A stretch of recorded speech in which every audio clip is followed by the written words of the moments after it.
আমরা এখানে উপস্থিত হয়েছিলাম তানভীর হত্যাকাণ্ডের বিচারের জন্য। আমরা প্রশাসনকে 48 ঘন্টার আলটিমেটাম দিয়েছিলাম।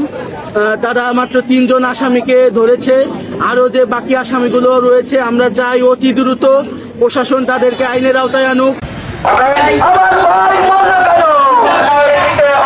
মানববন্ধন করা একমাত্র কারণ সন্ত্রাসীরা ঘুরে বেড়াচ্ছে, পুলিশ তাদেরকে ধরছে না, আর যারা সন্দেহভাজন তাদেরকে আমরাই ধরেছি, তারা কিছুই করে না।